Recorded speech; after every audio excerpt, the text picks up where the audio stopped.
I'm so excited for today's conversation. Yay! So where are you based?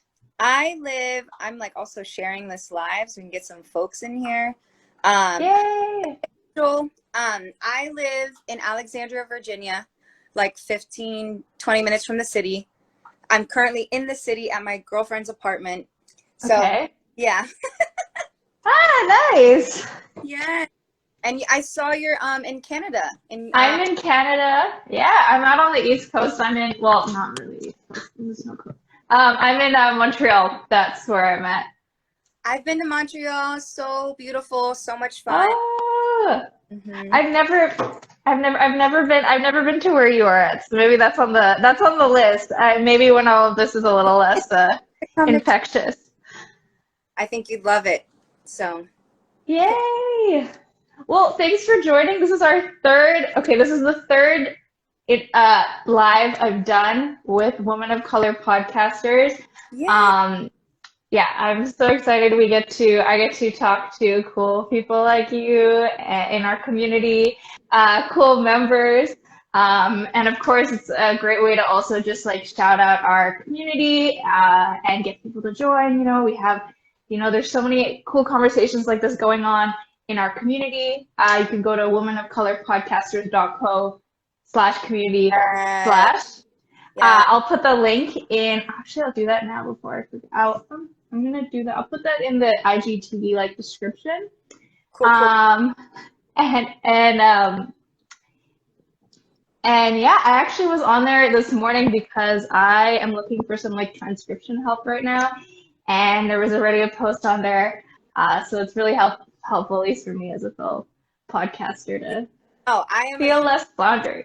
huge advocate for, hi, Danielle, founder. I mean, I could sell Woman of Color podcasters in a heartbeat. It was one of the best investments to just, podcasting's a whole new world. And it's just nice to have that support and be around other people of color, women of color. So I've learned so much just in the few months of being, a member. And I'm like, there's no point in doing the monthly. You just sign up for the whole year. Don't add another monthly expense. It's worth the annual fee. And yeah, hopefully that convinced some people to. Yeah. Oh, thank you for that plug. Um, so I know you've joined us a couple months ago, and you've been podcasting for about, was it 10 months now? Yes. So we launched August 2020, and then we released the 20th episode in March. And then we're on like a soul care sabbatical. Um, Hmm. it was just like, 10 months is kind of a long time with no It is. break. So I It wanted is a long time. my producer and my editor, Jessica. She's also Filipina American. It's her birthday today. So Jessica, if you see this, happy birthday. Happy birthday, Jessica. So we were just like, yeah, let's take a break and, not having, sometimes we just feel that fear to keep going. Like, oh, we have to keep going or we're going Yeah, to lose people or we're going to lose interest. And I've just completely let that go. I think I mean, that's hard, but like, that's a good call.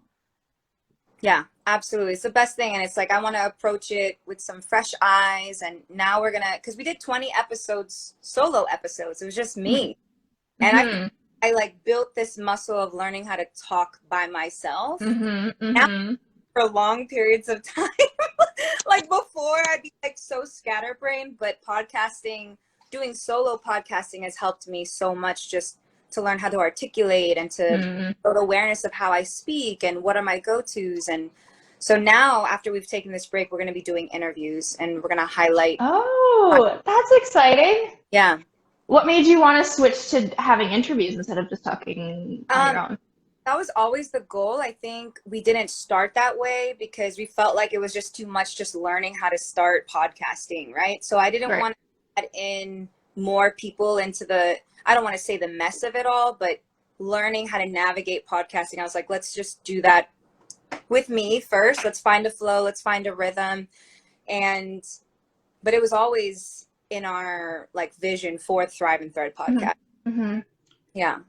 Well, I guess to promo that a bit, what kind of guests are you hoping to bring on? What kind of conversations are you hoping to have? Absolutely. BIPOC creatives. whatever creative means to you. And BIPOC wellness practitioners, people that are in the healing space, that type of thing. I mean, those are the people that I'm surrounded by. That's the type of the content that I consume. And I think, especially in light of what's been happening in our world, the rise of the racism, the AAPI stuff, it makes sense. Like, let's keep amplifying and highlighting these voices that are so needed, especially people that, don't have that platform. And, I think I've also learned that having a podcast is, I don't want to say a privilege, but it's a huge boost in leveraging you as an expert in your field. For And sure. Yeah. anything. Yeah. I agree. Danielle says, congrats on your break, and also thank you for joining us. That actually makes me think of, because usually at the end I'll ask like we ask you for some advice, and then I'll like go over it and talk to you a bit more about it. But you said about like speaking in a room by yourself, and one of your advices was to was to talk to your audience like your best friend is sitting right next to you. And I love that, because I think one thing about podcasting, when you can't see your audience, there's a bit of a disconnect sometimes, but I find that that's something I actually personally do myself. I pretend that my best friend is there and I'm just explaining something to her. Exactly. Yeah. And I think too, that messaging of like speaking to the one, like that's even beyond the podcast, right? When you're doing an Instagram story or you're doing a solo IG live, I try to not think that I'm talking collectively, but rather individually. Mm-hmm.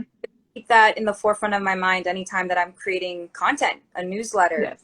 and an Instagram caption, because then that's when it really feels like it's just for you rather than you're one in like this huge mass of people. For sure.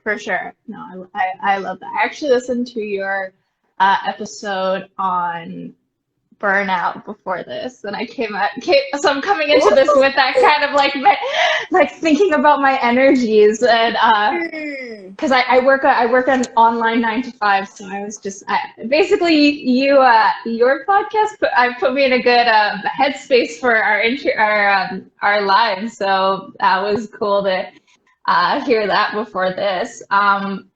And what kind of made you want to start Thrive and Thread? Do you want to tell us a little bit more about it? Yeah, absolutely. I've just known for a very long time that I wanted to have a podcast, but so it's been on my one of my notebooks from 5 years ago, probably. It was just always one of those goals that I didn't get specific enough on those goals. It was just like, I want a podcast. Right. And when I was a kid, I would sit in the bathtub, and I grew up as an only child. I'd sit in the bathtub and I'd pretend that Oprah was interviewing me. Okay. Was she in the bathtub with you? That's okay. I laugh way too hard at that. No, you're but yeah, I was like, I don't know. And then I think growing up too in elementary school, we even had our own news show. Mm-hmm. And I auditioned for the actual anchor. I didn't get it in elementary school, but I was the stage manager. And then middle school, high school, being a part of different activities, and then even into church, I was the one that was doing the news for the church. So I had to get used to being in front of a camera and just announcing things. And as an entrepreneur, you're just kind of used to having to promote yourself. Right, right. The podcast, I believe, when you have a dream or a goal, it's not just about having that dream and goal. It's also about the right timing. So I think back then it just wasn't the right timing. And then fast forward to last summer, my friend Jessica, who produces and edits the show, we're in the midst of the pandemic. We have this free time. We want to create something. I mean, we're both creative. We met through dance. And she knows how to edit and do music. And all our music on our podcast is original music from... Oh, amazing. Yeah, and her partner, Nalong, who is Tibetan, and he's a composer, or he's doing music right now out in LA, doing big things. So it was just the right timing. And I have always felt like I had so much to say, but it wasn't I didn't want to blog all the time. I didn't find myself sitting down and writing a blog all the time. And I was like, podcasting just makes sense, you know, to use your voice. And I've been teaching dance for like 10, 11 years. I'm used to using my voice. And I think that that really helped. Was I've been used to speaking my truth for a long time. And now just in a clean, funneled way to be able to reach the masses. That's why we're like, yo, we got to do this. And it's needed. There's not enough Asian folk talking about wellness, talking about these things. Like, it's majority white folks still. I feel like now more Asian Americans are stepping up and finding their space to do that. But yeah, I felt like there was just a need for a mixed Asian American to come in and speak some truth. That actually answers like two of my, one, I was gonna ask you like, wait, now I forgot what I was gonna ask you. Oh, good. You already answered it. Okay, let me see. I write these things down.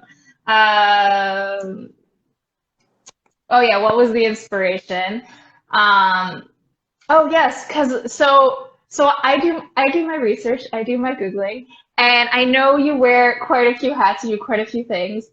And you do a lot of stuff with like connecting with people. So I was really, that kind of answers my question in terms of what, like, how is podcasting a different, like, you already connect with people in so many ways, like, you know, like how is it that, what is it, what's different about podcasting? So you kind of answered that. Absolutely. No, I love that question. So I've been teaching dance for, I don't even know how many years, like 10 plus 11 years. And some people would say that they see me as a leader here in the dance community. I've just been doing dance things forever. And I've always found that my students kind of wanted more, like would want to have all these conversations, would want to call me, would want advice on certain things. And I found that podcasting was an easy way, like a one-stop shop to like kind of get your dose of inspiration, your dose of like reality, your dose of someone else's story. And I'm finding that a lot of people are going through the same exact thing. We're just voicing it differently. But at the end of it, it's like the theme, the thread amongst all of it, which is why I thrive in thread. The thread amongst all of it is we're all trying to navigate doing adulting things with our dreams. And I think that that's why I people is they can see that, wow, Lauren does dance, Lauren does Lions Den, Lauren has a podcast, Lauren coaches. How does she do that all? And it took a long time to get there. So with this podcast, I think I want to inspire multi-passionate folks to do all the things that light you up, because literally were raised to pick one thing. And that can be anxiety inducing for someone who loves so many things, for someone who wants to do it all. And I think that there's a way to do it all that serves you well, that pays your bills and gives you the freedom and the flexibility to have space. Because here's the thing, I'm doing a lot of things, and that's what people see. Lauren, you're so busy, you're doing that, da da da. I'm like, yeah, but I don't feel exhausted because there's a lot of room for play. There's a lot of room for spontaneity. And so I've really shifted from having such a stacked schedule. It took years to do that. I used to have a very stacked schedule, and now it's like, cool, I got like 6 hours on a Thursday to do whatever I want before I do my very first work related thing. Right. So I kind of went on a tangent. To answer your question, the podcast is a nice one-stop shop for all of the things.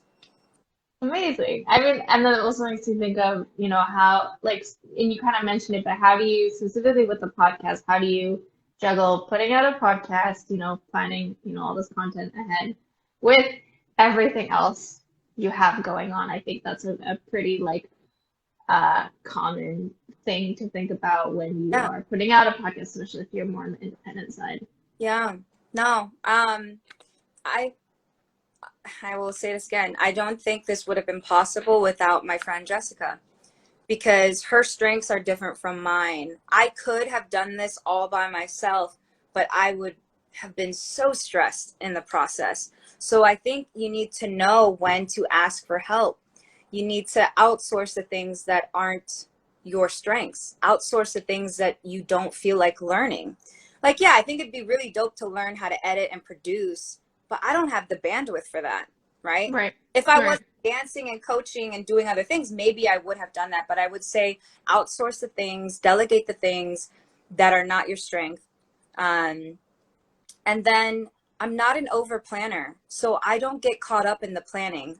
I'm a just do it when I have the energy, when I have the inkling to move, when I have honestly, like the energy. Because to me, sometimes ideas have a timestamp, like an expiration. Let's say you have this goal for something and then you just let it sit for months. Months later, you're not going to be motivated to do it the way you were like 6 months before. So I kind of gauge like what's exciting me right now, what makes the most sense. Do I have the time, the energy, the space, and the emotional bandwidth to do it? Got a shout out to Jess. It's her birthday. Yeah, absolutely. No, but that's totally true. That's a really good point in terms of just like, and also not just the bare minimum of like being able to do all of it, because that's one thing, but to do it with, actually with, all the actual commitment and that want to do all of it. I remember the other question that you answered, which was I always like to hear, because it's been so cool. Every week I get to learn about a new niche, like a new type of podcast, a new area. Just like, why did you make your podcast in this space? What conversations do you think needed to be had? Yeah. If you had anything else to add to that. And any maybe some like promo of stuff to come up, or maybe stuff you want to see in the specific space you're making podcasts in? Yeah. So was just to clarify the question, like the genre that we're doing, like what made me choose that, or? Yeah, what made you want to, make a podcast in the space that you did, and what do you think we need to be talking more about in that space? I love that question. Well, it kind of made sense to do the wellness and the mental health because I'm a certified yoga teacher, a certified mindfulness teacher. I'm into positive psychology. I'm into somatics. I'm into all those things. So when we created the podcast, I wanted to fully embody the mind, the movement, purpose, creativity. I literally wanted to create a podcast that was centered around my values and self-care, healing, creativity. I get excited to talk about those things. So it just made sense to kind of focus on that. But I also didn't want to niche myself too far down that it wouldn't be relatable to other folks. So while I'm a dancer, I don't really have many dancers some dancers are probably listening to my podcast, but it's really catered to my demographic, I would say. I'll be 33 in a few months. I'm putting my age out there. A lot of 20-year-olds are listening to my podcast. A lot of early teens are listening to my podcast.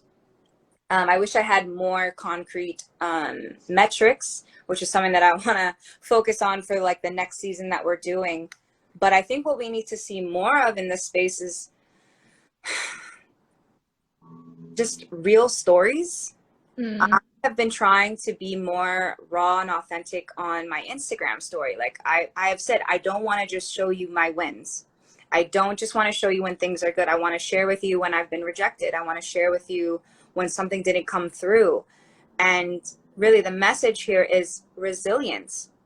Your ability to bounce back when things don't go according to plan. Your ability to keep pushing forward when everything is kind of working against you. And so really offering that lens, especially as a woman of color, as an Asian American, where we've kind of been bred to just work really hard, to keep our head down, stay quiet, don't make noise, just be successful, and everything's going to be great. And that's a lie. That is a lie that has been told to us our entire life. And it's like, no, it's way more than being successful in a career. It's way more than making a ton of money. It's about holistic joy, holistic health, where your relationships are thriving, you're getting enough sleep, you feel good in your body, and you're killing it in your career. So I think more authentic conversations. For sure, I totally agree. I'm looking at Danielle's question right now, and she is a fan of your IG presence. So she would like to know, how do you build your audience? How are you building your audience? I love your IG presence is what it says. Okay. I don't have the fullest strategy, I would say. And I think it's probably why I joined the membership, because I know where my area is, or where my weaknesses need to be strengthened. But as far as building the audience, I just show up as myself in all the spaces. So I don't get caught up in a beautiful timeline. I don't get caught up in the aesthetics.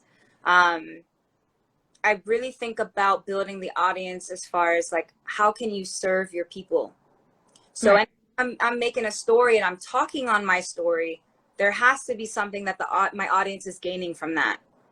If I'm just, talking about any old willy-nilly, but it doesn't apply to them, then it's kind of unnecessary. So I think building the audience is about serving. And I've been able to build my audience because they've taken my dance classes, they've taken my meditation classes, they've taken my retreats, and I have been honestly serving my community forever. So I think that that's what's helped, is I had already cultivated a community before the podcast, versus someone who's coming on trying to build a podcast but has never done anything for their community. And I think people don't talk about that enough, is that you can't just say, hey, I'm an expert here, listen to me. Okay, but what have you done for your people? Right. How can they trust you? Yeah. They have For an sure. experience. Why are they trusting your podcast? Anyone can podcast. There's no gateway to it. So what really sets you apart? Real life experience. She's actually doing it. So I think that that's probably one of my strengths. Yeah, I'm seeing some compliments to you in the chat. I thought Danielle, and it's actually Danielle also put in the chat, so thank you, Danielle. Just our link to join our community. Like you were saying, knowing your strong suits, I have been keeping at the monetization threads in the community, because that is somewhere that I'm always I want to know more about. It's not something I'm fully I haven't fully tuned into that yet. So it's really helpful I mean, to learn those things. I'll tell you, the podcast isn't monetizing necessarily, but the podcast has gotten me paid gigs. There you go. So in essence, it's monetizing in that way. I've had so many more speaking opportunities since the podcast.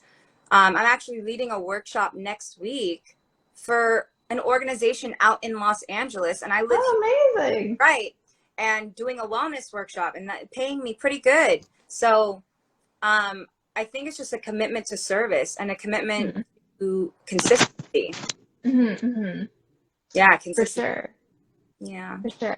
I actually want to know, how do you come up, sometimes we might have like a rut, we're not as inspired. How do you kind of like come up with your upcoming topics for your podcast? Is that something you do with your collaborators on the show, or? No, well, okay, so we've had 20 episodes, all solo, and half of them are meditations, because those are our most downloaded episodes, are the meditation. And I love doing those. Those are like so much fun. As far as the ones where I'm just speaking and talking about a topic, it's an alignment with what's happening in the world. So I did a self-compassion meditation during the week of the election, because I knew a lot of us were so stressed out, terrified, in fear. And I was like, okay, we need something that's going to remind people to come back to their body when they get stressed, to come back to themselves, because we know that politics and the news was overwhelming. And then like the 20th episode was the AAPI Love Note, which was in the height of the crimes that were happening in Atlanta, in the Bay Area, in New York. And so I cater my episodes in alignment with what's happening, as well as to like what I'm witnessing people are needing. Right. So right. I'll ask Jessica, she works a full-time job. She works at NPR. And I'm like, yo, what do you need right now? Because I can witness when my friends are stressed, and they'll tell me like the things that they're going through. So then I create content centered around what people are going through. It makes sense, right? And then even with me too, it's like whatever I'm learning at the time, or if I need an idea, right? This is where you repurpose your content. If I've written a blog on a certain topic, I can turn that into a podcast episode. If I've written a newsletter on a certain topic around rest or trusting yourself, I can then take that newsletter and repurpose it into a podcast. Yeah. Amazing. So, because like one of the advice that when we asked you for some advice on podcasting, you said take your life as an inspiration for content. Is that kind of what you meant by that? Yeah, exactly. Exactly. Amazing. So so you said you've got, so you're getting guests on, you're doing some workshops. Is there anything else that's in store for kind of the podcasting side of what Lauren's up to? Yeah, no, this is good. I'm glad that you're reminding me to like share what's going on. What is going on? Well, if you love dance and wellness, we have a monthly membership as well for very low rates of $59 a month, and you get access to all of our classes, online and in person. So even if you don't live in the DC metropolitan area, you would have access to our yoga classes, our dance classes, and then like a library of previous classes of meditation and bar. So I have that ends today. If you're interested in that, you can DM me. I also have a free promo code for AAPI identifying folks to take a free class. And that expires May 31st. I'm taking one-on-one clients. I identify as an inner work coach for creatives. So if you want to work with me one-on-one, you can just hit the link in my bio. And I have one of my there's a plant right here and I keep knocking it over. So I have one of my events coming up next month. I just can't remember all the things. It's a lot of things. The best way to really know, actually, here's the best thing. Just join my newsletter, because it's way too much that I'm dropping right now. And I'm all of a sudden sweating, probably because. Can you send me the link? I'll put it in the description for this for when people are watching this after. Absolutely. Yeah. And so I think 2 minutes. What are we gonna do? Okay, so how about we'll make sure to plug how can people find more about you? How can people, is Instagram the best place to find out more about what you're up to? Where can people listen to your podcast? Oh, thanks, Danielle. Yeah. The podcast, you just dropped it. It's Thrive and Thread. We're on Apple, Spotify, Google, Stitcher. We got rid of the website because it was just too much to have its own website. So the Thrive and Thread website's moving to my website, which is lauren-devera.com. But if you're listening right now, Instagram can kind of lead you to all the places. And I would say join my newsletter. I send lovely notes. I don't spam you. But yeah, Instagram and my website, lauren-devera.com. And I think that's it. I'm on Twitter. I'm on Clubhouse. Thanks to Danielle, I'm on Clubhouse. I'm so grateful for Danielle giving me that invite. Yeah, just all the platforms. I'm there. Perfect. Was there anything else you wanted to plug? Ooh, I don't know. I'm trying to think. I know you mentioned your coaching business and your movement community. I know you mentioned your fitness classes already. Yeah, I think that's really it. Honestly, coaching, if you're looking for a coach, if you're looking for movement and wellness, or if you're a company, if you work for an organization, I love doing events with different teams. So this Wednesday, I'm doing one for a housing organization in LA, and I'm doing like a Thrive workshop about reconnecting to themselves because a lot of their employees are burnt out. I'm doing something for a software company in California as well, meditation. So if your team needs someone with energy, hit me up. Perfect. Amazing. Well, thank you so much for joining. I'm so happy to have gotten to pick your brain about about your podcast and other stuff that you're up to. And thank you for being one of our cool members that everyone gets to learn a little bit more about. Danielle said burnt out. Well, thank you for hosting these and giving your time on Saturdays. And I know what it's like to prepare for one of these. So we see you and we appreciate you so much. And this was so much fun.